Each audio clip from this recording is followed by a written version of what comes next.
नमस्कार विद्यार्थियों, स्वागत है आप सभी का आपके अपने digital platform UGC net Gurukul पर।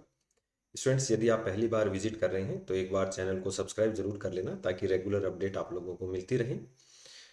यूजीसी नेट का पेपर फर्स्ट और पेपर सेकंड के लिए समय अपने पास कम है। क्लासेज अपनी रेगुलर जारी हैं, तो आप लोग एक तो रेगुलर वीडियो देखते रहिए ताकि एक तो अपने को टॉपिक का पता चल सके, साथ ही साथ अपने जो है वो क्लियर भी हो चलते टॉपिक। और जितना आप रिवीजन करेंगे, जितना आप पढ़ेंगे, वो आपके लिए उतना बेनिफिट होगा। यूजीसी नेट के पेपर सेकंड पॉलिटिकल साइंस की क्लासेस भी अपनी रेगुलर जारी हैं। और बहुत जल्द जो है असिस्टेंट प्रोफेसर या टीचिंग जो एसोसिएट वाली वैकेंसी है उसकी क्लासेस भी अपन स्टार्ट कर देंगे। ऐसे स्टूडेंट जो जून साइकिल वाला नेट एग्जाम दे रहे हैं उनके लिए जेआरएफ अड्डा एप्लीकेशन वो डाउनलोड करें। काफ़ी बेहतरीन अवसर है आप लोगों के पास जेआरएफ अड्डा टीम के साथ जुड़ने का, जहाँ पेपर फर्स्ट और पेपर सेकंड दोनों अवेलेबल हैं। काफ़ी बड़ी टीम है जेआरएफ अड्डा की, जहाँ पर आप लोगों के लिए डेली फ्री टेस्ट हैं, फ्री पीडीएफ है, फुल लेंथ की मॉक टेस्ट हैं। साथ ही आप लोगों के लिए एवरी 15 डेज में जो है फ्री काउंसलिंग सेशन है, मेंटरशिप प्रोग्राम है और बहुत कुछ आप लोगों को जो है वो मिलेगा। नोट्स वगैरह जो हैं वो सब आप लोगों को कंप्लीट मिलेंगे। तो इंग्लिश दिन की लैंग्वेज है, हिंदी लैंग्वेज है, दोनों मिक्स में आप लोगों के लिए अवेलेबल हैं। दोनों लैंग्वेज में साथ में कोर्सेज अवेलेबल हैं। तो एक बार आप जेआरएफ अड्डा डाउनलोड करें, टीम के साथ जुड़ें, आपको काफ़ी अच्छा बेनिफिट होगा। चलिए, आज का सेशन जो है वो अपन शुरू करेंगे मूल अधिकार और नीति निर्देशक तत्वों के मध्य विवाद। क्योंकि देखिए, जो एनटीए का वर्तमान में पैटर्न बदला है, एनटीए का जो बदलता पैटर्न है उसके अकॉर्डिंग जो है अपन क्वेश्चंस को सॉल्व करेंगे। ठीक है, अभी 2000 जो 24 में, 25 में और 26 में जो क्वेश्चन आएंगे, ठीक है, 24 और 25 में जो क्वेश्चन आएंगे आए हैं और 26 में जो क्वेश्चन आएंगे उनके आधार पर अपन जो है इनको कंप्लीट कवर करेंगे। अभी आप लोग सीधे से पढ़ते थे अपने संविधान में, आप लोगों से अगर सभी से पूछा जाए तो सबको पता है कि मूल अधिकार क्या है या नीति निर्देशक तत्व जिन्हें अपन directive principle of state policy कहते हैं क्या है। मूल अधिकारों के बारे में सबको पता है, भारतीय संविधान का मैग्ना कार्टा कहा जाता है, कोई नई विशेष बात नहीं है। भारतीय संविधान का भाग 3 अनुच्छेद 12 से 35 जो है वो मूल अधिकार दिए गए हैं। मूल संविधान में 7 फंडामेंटल राइट्स है और वर्तमान में 6 हैं। 44वें संविधान संशोधन द्वारा संपत्ति के अधिकार को मूल अधिकारों की श्रेणी से हटाकर 300A के तहत जो है इन्हें कानूनी अधिकार बना दिया गया है। वहीं डीपीएसपी की बात करें, directive principle of state policy, ये जो है ये राज्य सरकार को नीति निर्माण के निर्देश हैं। भारतीय संविधान का भाग 4 और अनुच्छेद जो है 36 से 51 नीति निर्देशक तत्वों की बात करता है। मूल अधिकार जहां बाध्यकारी हैं या जिनको अगर सरकारें लागू नहीं करती हैं या सरकारें छीनने का प्रयास करती हैं तो अपन न्यायालय में जा सकते हैं, इसलिए ये नकारात्मक है। ऐसे अधिकार जो सरकार की शक्तियों को कम करती हैं वो नकारात्मक हैं, और जो सरकार की शक्तियों को बढ़ाती हैं वो सकारात्मक है। साथ ही ये पॉजिटिव है, ये नेगेटिव है। साथ ही अगर डीपीएसपी की अगर अपन बात करें तो ये गैर बाध्यकारी है, यानी कि ये क्या नहीं है, इन्हें इन यदि सरकारें इन्हें लागू नहीं करती हैं तो अपन न्यायालय में नहीं जा सकते हैं। तो अब मूल अधिकार व्यक्तिगत है, मूल अधिकार व्यक्तिगत है, और डीपीएसपी जो है वो सामाजिक और आर्थिक कह सकते हैं अपन, सामाजिक और आर्थिक समानता की बात करते हैं। ठीक है, तो अब देखिए विवाद क्या हुआ। विवाद ये हुआ कि यदि सरकार जनता की भलाई के काम करेगी, समझना इस चीज को, यदि सरकार जनता की भलाई के काम करेगी तो उसे डीपीएसपी लागू करने पड़ेगी, उसे डीपीएसपी लागू करने पड़ेंगे। जैसे भारतीय संविधान में एक प्रावधान है, मैं थोड़ा सा एक तुलनात्मक अध्ययन बता रहा हूँ। भारतीय संविधान का आर्टिकल 15 आप लोगों ने पढ़ा होगा। भारतीय संविधान का आर्टिकल समानता के अधिकार के तहत है, और समानता का अधिकार ये कहता है किसी भी व्यक्ति के साथ धर्म, मूलवंश, जाति और लिंग के आधार पर कोई भेदभाव या जन्म स्थान के आधार पर कोई भेदभाव नहीं होगा। ठीक है, आप सब लोग मानता हूं इस चीज से एग्री होंगे। वहीं डीपीएसपी में आर्टिकल 46 क्या कहता है कि राज्य अनुसूचित जाति, जनजाति और पिछड़े वर्गों के विकास के कार्य करेगा। अब यदि राज्य इस कार्य को करता है तो सीधी सी बात है अनुच्छेद 15 का कहीं ना कहीं उसका उल्लंघन होगा। तो ऐसी स्थिति में जब अपना संविधान बना था, संविधान बनने के साथ ही जो है वो इनके बीच में मतभेद खड़े हो गए थे कि मूल अधिकार इंपॉर्टेंट है या डीपीएसपी ज्यादा इंपॉर्टेंट है। तो इसको लेकर जो है समय समय पर कोर्ट द्वारा भी डिसीजन दिए गए। कोर्ट के डिसीजन को संसद द्वारा परिवर्तित भी किया गया। स्वयं कोर्ट ने भी अपने जो है वो निर्णयों को बदला। कभी संसद ने कह दिया, सॉरी, सुप्रीम कोर्ट ने कह दिया कि मूल अधिकार इंपॉर्टेंट है, कभी सुप्रीम कोर्ट ने कह दिया कि नीति निर्देशक तत्व इंपॉर्टेंट है। तो ऐसे क्या है, सर्वोच्च न्यायालय या सुप्रीम कोर्ट ने भी अपने डिसीजन को बदला है समय समय पर। इसमें अपन ने देखा होगा कि सरकारों ने संपत्ति के अधिकार को भी जो है वो चेंज कर दिया। तो केशवानंद भारती मामला आया, केशवानंद भारती मामले में कहा गया कि संसद मूल अधिकारों में या संसद मूल ढांचे में क्या नहीं कर सकती, परिवर्तन नहीं कर सकती, या संसद के पास जो है संविधान संशोधन की असीमित शक्ति नहीं है, वो केवल जो है मूल ढांचे में परिवर्तन नहीं कर सकती है। ये बात है जो है केशवानंद भारतीवाद में कही गई। तो इन सब चीज़ों को लेकर जो चर्चाएं चली वो अपन इस पूरे लेक्चर में कंप्लीट करेंगे, और उम्मीद करता हूं कि यहाँ से यदि कोई क्वेश्चन बनता है तो वो आप लोगों का गलत नहीं होगा। एक आपका मैं कर्तव्य और बता देता हूँ थोड़ा सा, कि जिस तरीके से हम आप लोगों के लिए मेहनत करते हैं ऐसे वीडियोस लाने में, तो आपका भी कर्तव्य बनता है कि आप ऐसे वीडियो को लाइक शेयर जरूर करें, ताकि जो है जो अपना पॉलिटिकल व्यू है वो कंप्लीट हो सके। हालांकि बाध्यकारी नहीं है, भारतीय संविधान में मौलिक कर्तव्य वो आपकी इच्छा पर डिपेंड करता है कि आप उसे मानते हैं या नहीं मानते हैं। तो चलिए अपन देखते हैं मुख्य बातें क्या हैं। अपने जो आज का मुख्य बिंदु है वो ये है कि मूल अधिकार और डायरेक्टिव प्रिंसिपल ऑफ स्टेट जो पॉलिसी है, इन दोनों के मध्य टकराव। तो एक तो पहला टकराव तो ये है कि दोनों में से कौन शक्तिशाली है, सबसे बड़ी बात है। और दूसरा टकराव ये है कि क्या नीति निर्देशक तत्वों को लागू करने के लिए मूल अधिकारों में परिवर्तन किया जा सकता है। टकराव की स्थिति में कौन ज्यादा प्रभावी होगा, मूल अधिकार ज्यादा प्रभावी होंगे या नीति निर्देशक तत्व ज्यादा प्रभावी होंगे। और वहीं अगर हम टकराव का जो मुख्य कारण माने तो मूल अधिकारों के संपत्ति के अधिकार वाले अनुच्छेद, अनुच्छेद 31A, B, C जो भी हैं, और आर्टिकल 19F जो है संपत्ति की स्वतंत्रता अपने को प्रदान करता है। हालांकि ये दोनों अब भारतीय संविधान में नहीं है। ठीक है, संपत्ति की स्वतंत्रता, फ्रीडम ऑफ प्रॉपर्टी, ये अपने को कौन सा अधिकार देता है, 19F देता था, जिसको 44वें संविधान संशोधन द्वारा इन दोनों को अब वर्तमान संविधान से हटा दिया गया है। तो दोनों चीजें आप लोग ये याद रखना।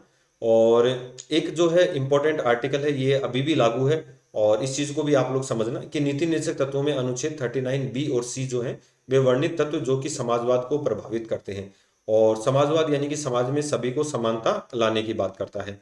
तो ऐसी कंडीशन में देखिए अभी जो वर्तमान में है ये अपने को स्पेशली आप लोग ध्यान भी रखना, मैं इंपॉर्टेंट लगा भी देता हूँ यहाँ पर, कि अपना संविधान अब क्या कहता है, या जो न्यायालय के डिसीजन हुए वो क्या कहते हैं कि मूल अधिकारों को क्या किया जा सकता है, उनमें कटौती की जा सकती है भारतीय संविधान के नीति निर्देशक तत्व आर्टिकल 39B और C को लागू करने के लिए।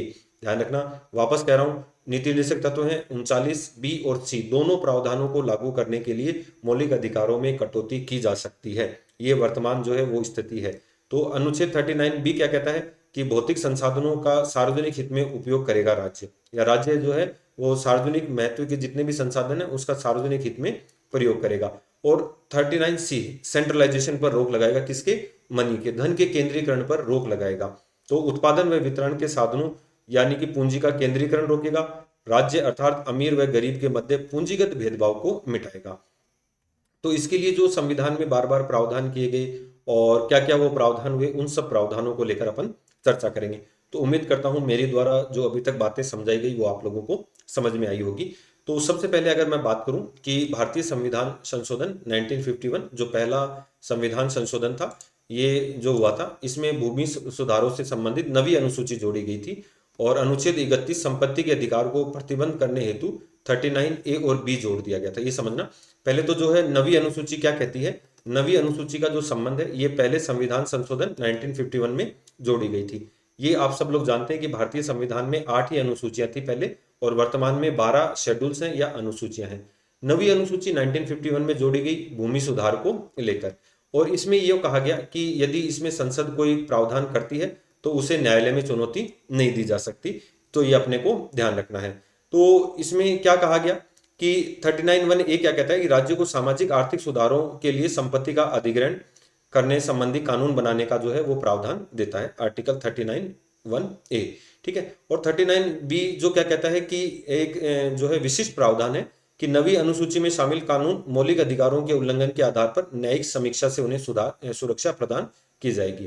ठीक है, दोनों चीजें ध्यान रखना। 39(1)(a) क्या कहता है कि जो है भूमि सुधार को लागू करने के लिए संपत्ति के अधिकार को नियंत्रित कर सकता है, और इस तरीके के मामले को किसी तरीके के न्यायालय में चुनौती नहीं दी जा सकती। हालांकि वर्तमान में तो इसमें परिवर्तन कर दिया गया है, तो वो विषय जब अपन पढ़ेंगे तब उसके ऊपर मैं जब पहली जो नवी अनुसूची पढ़ाऊंगा तो उस समय मैं आपके साथ डिटेल से चर्चा करूंगा।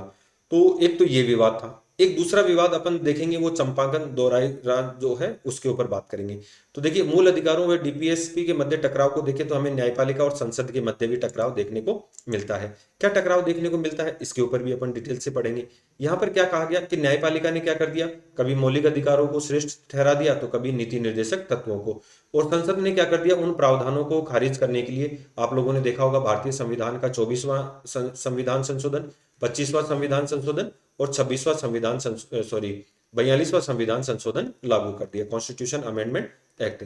तो इन तीनों अमेंडमेंट के बारे में भी अपन देखेंगे। मिनर्वा मिल्स आप लोगों को याद रखना है, गोलकनाथ वाद याद रखना है, और चंपाकन दोरायजी बनाम जो मद्रास राज्य है वो काफी इंपॉर्टेंट है।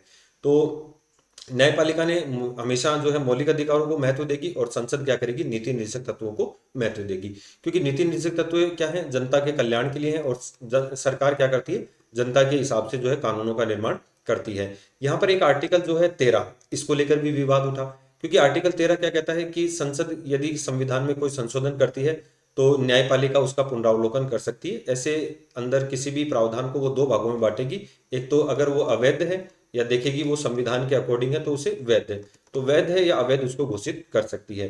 तो जो ये समय रहा ये काफी टकराव का रहा, और लास्ट में जो मिनर्वा मिल्स मामला है इसके अंदर थोड़ा सा क्या है, दोनों के बीच में जो है संबंधों को स्थापित किया गया या उनको ढंग से व्याख्या की गई, तो उसके बाद जाके कहीं ये टकराव है वो सीमित हुआ। तो चलिए अपन शुरुआत करते हैं, कौन कौन से केस इससे संबंधित आए। तो पहला जो केस था वो श्रीमती जो चंपाकम दोराई राजन है, एक महिला है, वर्सेज मद्रास राज्य 1951। ठीक है, तो पहले अपन जानते हैं ये चंपाकन दोराई जी क्या है। ठीक है, दोराई राजन कौन है। तो चंपाकन दोराई राजन क्या है, एक छात्रा थी, एक छात्रा थी जो यूनिवर्सिटी में एडमिशन लेने के लिए गई, मद्रास विश्वविद्यालय में एडमिशन लेने के लिए गई। इस मद्रास विश्वविद्यालय में जब ये एडमिशन लेने गई तो मद्रास विश्वविद्यालय ने इसको ये कहकर एडमिशन देने से मना कर दिया कि हमारे महाविद्यालय में सीट खाली नहीं है, जबकि इसने कहा कि भाई अभी तक तो सीटें खाली हैं। तो मद्रास जो विश्वविद्यालय है उसने कहा कि जो आप लोगों को सीटें खाली दिखाई दे रही है वो एससी और एसटी कैटेगरी के लिए हैं, और आप लोग जो है इसके लिए एलिजिबल नहीं है, आपकी कैटेगरी अलग है, तो ये इसी कैटेगरी के विद्यार्थियों को दी जाएगी। तो इसने न्यायालय में गई, न्यायालय में इसने जाकर कहा कि भारतीय संविधान का आर्टिकल 15 कहता है कि किसी भी व्यक्ति के साथ धर्म, मूलवंश, जाति, लिंग के आधार पर कोई प्रकार का भेदभाव नहीं किया जाएगा।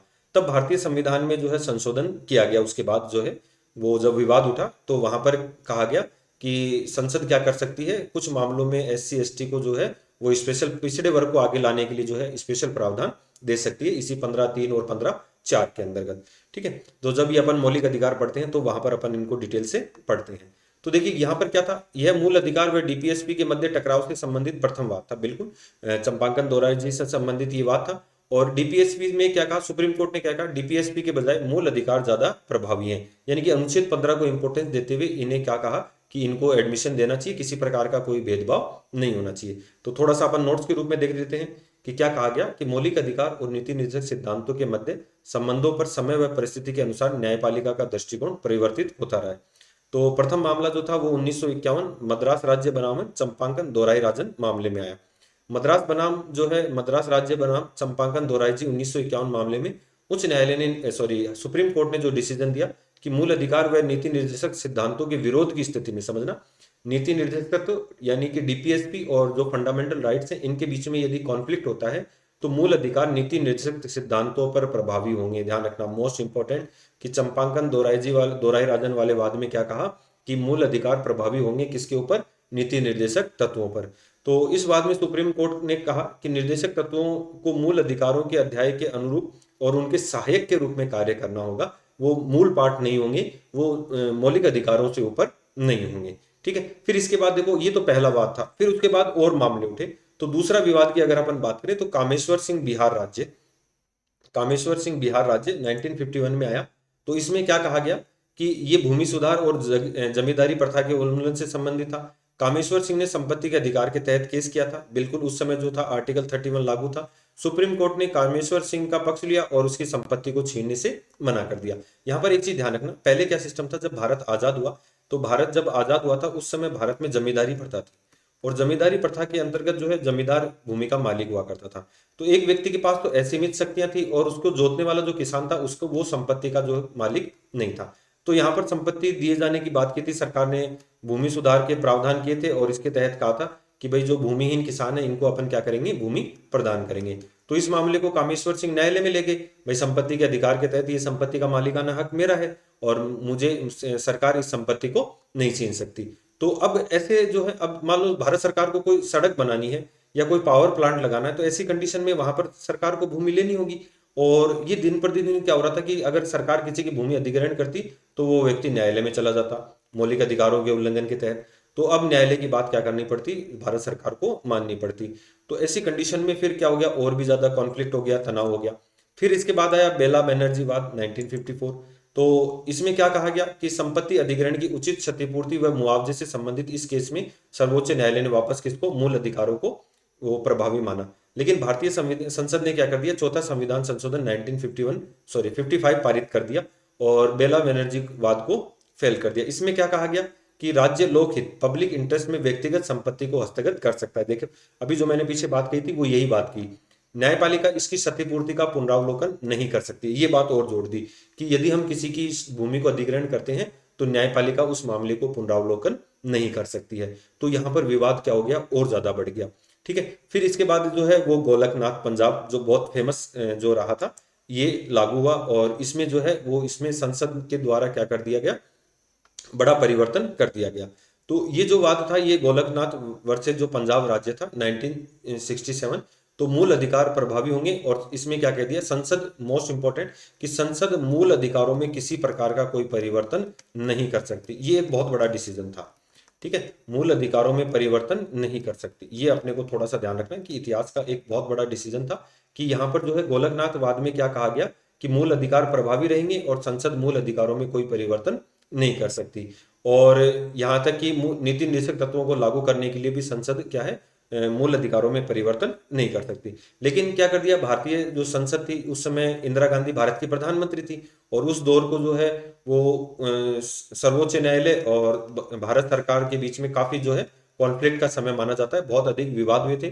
तो भारतीय संसद ने क्या कर दिया, 24वां संविधान संशोधन कर दिया 1971 में, और संसद मौलिक अधिकारों सहित संविधान के किसी भी भाग में परिवर्तन कर सकती है। तो देखिए अब यहाँ पर क्या है, सर्वोच्च न्यायालय तो साबित कर रहा है कि संविधान श्रेष्ठ है, ध्यान रखना यहाँ पर सर्वोच्च न्यायालय तो क्या कह रहा है, क्योंकि भारतीय संविधान का रक्षक कौन है, सर्वोच्च न्यायालय है। तो सर्वोच्च न्यायालय कह रहा है कि संविधान श्रेष्ठ है। लेकिन यहाँ पर देखिए इंदिरा गांधी ने क्या कर दिया, संविधान को डाउन कर दिया और संसद को क्या कर दिया, श्रेष्ठ साबित कर दिया। ये भी भारतीय इतिहास का एक बहुत बड़ा जो है परिवर्तन था, बहुत महत्वपूर्ण जो है वो घटनाक्रम था। आप लोग इस समय देखो कई फिल्मों में भी देखते हैं, अब ये तो मुझे नहीं पता कहाँ तक हकीकत है कहाँ तक नहीं है, कि एक बार ऐसा हो गया था कि सेना जो है वो भारत के ऊपर नियंत्रण करने वाली थी, या भारत के ऊपर जो है वो सेना का शासन लागू होने वाला था। इतना अधिक जो है तनाव की स्थिति उत्पन्न हो गई थी। 1975 में आप लोगों ने देखा भी होगा, जिसमें इंदिरा गांधी ने आंतरिक अशांति के आधार पर राष्ट्रीय आपातकाल लगा दिया था। ठीक है, अब देखिए 25वां संविधान संशोधन हुआ बैक टू बैक जो है संसद ने, और इसमें क्या कहा कि जो मूल अधिकार और डीपीएसपी से संबंधित जो है वो महत्वपूर्ण संशोधन था। ये तो बिल्कुल जब वाद वही चल रहे हैं तो अपन उन्हीं वादों को लेकर पढ़ेंगे। और 25वें संविधान संशोधन में क्या कहा गया कि एक अनुच्छेद 31C जोड़ा गया। इसमें बेला बनर्जी वाद तथा बैंकों के राष्ट्रीयकरण में मुआवजे वाले प्रावधान के कारण कि सरकार क्या करेगी, मुआवजा देगी और उसका जो है वो न्यायपालिका क्या नहीं कर सकती, पुनरावलोकन नहीं कर सकती। अब यहाँ पर एक दो चीजें शामिल की गई, इस चीज को तो मान लिया गया, प्रथम को तो क्या किया है, जो 25वां संविधान संशोधन था ना उसको तो न्यायालय ने मान लिया, लेकिन दूसरे को नहीं माना। क्या कहा कि अनुच्छेद 39B और C, ठीक है, तो सार्वजनिक महत्व और संपत्ति के केंद्रीकरण पर रोक लागू करते समय अनुच्छेद 14 से 19 यानी कि जो समानता और स्वतंत्रता का अधिकार है, और अनुच्छेद 31 का अतिक्रमण किया जा सकता है। हालांकि 44वें संविधान संशोधन से तो सरकार ने क्या कर दिया, इस रोक को पूरी तरीके से ही समाप्त कर दिया, यानी कि क्या कर दिया, संपत्ति के अधिकार को मूल अधिकारों की श्रेणी से हटा दिया। तो द्वितीय क्या कहता है, इस अतिक्रमण का न्यायिक पुनरावलोकन भी नहीं होगा। देखिए मोस्ट इंपोर्टेंट बात ये कही कि इस अतिक्रमण का क्या नहीं हो सकता, न्यायिक पुनरावलोकन नहीं हो सकता। तो इसके लिए भारतीय संविधान में कौन सा आर्टिकल जोड़ा गया, 31C जोड़ा गया। तो 25वें संविधान संशोधन 1971 को कौन से मामले में, केशवानंद भारती मामले में 1973 में चुनौती दी गई। और केशवानंद भारती जो मामला था इसके अंतर्गत सुप्रीम कोर्ट ने 25वें संविधान संशोधन के प्रथम प्रावधान को तो मान लिया, तो ये आज भी लागू है। अनुच्छेद 39B और C आज भी लागू है, लेकिन जो इस दूसरे को था ना कि जुडिशियल रिव्यू न्यायिक पुनरावलोकन नहीं कर सकती, तो इसको क्या कर दिया, अवैध घोषित कर दिया। तो केशवानंद भारती मामले में क्या कहा गया, यदि उच्चतम न्यायालय ने कहा मूल अधिकार तथा नीति निर्देशक सिद्धांतों के बीच में कोई विरोध नहीं है और ये दोनों एक दूसरे के क्या है, पूरक है। मिनर्वा मिल्स में इसको और क्लियर किया था, ध्यान रखना। केशवानंद भारती में तो इसको केवल कहा था कि नीति निर्देशक तत्वों के बीच में कोई विरोध नहीं है और ये एक दूसरे के क्या है, पूरक है, मतलब दोनों एक गाड़ी के पहिए हैं कि दोनों को क्या करना चाहिए, साथ में रहकर काम करना चाहिए। अब आप मान लो किसी युद्ध के मैदान में जा रहे हो कि कौन सा पहिया पहले पहुंचा, या इसको अपन बात करें तो सीधी सी बात है, दोनों पहिए क्या होंगे, साथ जाएंगे। तो रथ के दोनों पहियों के समान है, ठीक है, कि दोनों क्या रहे, साथ चलते हैं, दोनों एक दूसरे के पूरक है। फिर केशवानंदवाद के नाम से चुनौती दी गई और कि द्वितीय जो है अपन ने देख लिया। फिर देखिए संसद ने क्या कर दिया, 42वां संविधान संशोधन कर दिया आपातकाल के दौरान। तो इसमें क्या कहा, एक तो समस्त नीति निर्देशक तत्व मूल अधिकारों पर प्रभावी होंगे और इसकी वापस क्या कहा, न्यायिक समीक्षा नहीं की जा सकती। तो फिर 42वां संविधान संशोधन को चुनौती दी गई, कौन से वाद में, मिनर्वा मिल्स वाद 1980 में। तो 42वां संविधान संशोधन अभी मैंने आप लोगों को पढ़ाया भी है पहले कि इसको मिनी संविधान संशोधन कहते हैं या मिनी संविधान कहा जाता है, क्योंकि इसमें जितने संविधान संशोधन हुए हैं वो किसी भी संशोधन में नहीं हुए हैं। तो सुप्रीम कोर्ट ने 42वें संविधान संशोधन में दोनों प्रावधानों को अवैध घोषित कर दिया। केशवानंद भारती वाले 25वें संविधान संशोधन के जो है पहले संविधान को जो है 39 बी और सी को क्या कर लिया, स्वीकार कर लिया, और जो न्यायिक समीक्षा वाला था इसको वापस क्या कर दिया, रद्द कर दिया। और इसको जो चुनौती दी गई थी मिनर्वा मिल्स मामले में, इसमें संसद ने क्या कहा, सॉरी सर्वोच्च न्यायालय ने क्या कहा कि दोनों एक दूसरे के क्या है, पूरक है। तो मूल अधिकार व नीति निषेध तत्व एक दूसरे के पूरक है। और उच्चतम न्यायालय ने कहा भाग 3 व 4 के मध्य संतुलन व सामंजस्य संविधान का मूलभूत ढांचा है। और एक सिद्धांत दे दिया, इसको भी याद करना है, समन्वयकारी अर्थान्वयन का सिद्धांत, यानी कि एक दूसरे के क्या है, पूरक है। तो अपने को ध्यान रखना है यहाँ पर मिनर्वा मिल्स मामला और जो ये केशवानंद भारती मामला था, इसमें दोनों में ये कहा गया कि संसद क्या कर सकती, सॉरी मूल अधिकार और नीति निषेध तत्व एक दूसरे के क्या है, पूरक है। ये अपने को थोड़ा सा ध्यान रखना है। और गोलकनाथवाद में कहा था कि संसद मूल अधिकारों में कोई परिवर्तन नहीं कर सकती। तो सुप्रीम कोर्ट क्या कर रही है, अपने ही जो निर्णय दिए गए हैं उसमें भी परिवर्तन कर रही है और सरकार की नीतियों में भी क्या कर रही है, परिवर्तन कर रही है। तो वर्तमान स्थिति की अगर मैंने आपको बात की तो मैंने आपको बता दिया कि 39 बी और सी आज भी लागू हैं, यानी कि इनको लागू करने के लिए मूल अधिकारों के ऊपर क्या किया जा सकता है, नियंत्रण किया जा सकता है। और 14 व 19 में चले जाते हैं, बाकी मूल अधिकार ही प्रभावी रहेंगे, ठीक है। तो ये आज का जो है अपना सेशन था, उम्मीद करता हूँ आप लोगों के लिए काफ़ी प्रभावी रहा होगा। और अधिक जो है आप हमारे चैनल्स के साथ जुड़ सकते हैं। JRF अड्डा का जो यूट्यूब चैनल है उसके ऊपर रेगुलर क्लासेज अवेलेबल हैं। टेलीग्राम चैनल पर आप नोट्सों के लिए जुड़ सकते हैं, ठीक है। और ऐसी ही क्लासों के लिए आप जो है अपने UGC नेट गुरुकुल चैनल को फॉलो कीजिए। तो आज के सेशन को यहीं समाप्त करते हैं, मिलते हैं नेक्स्ट सेशन में। Thank you.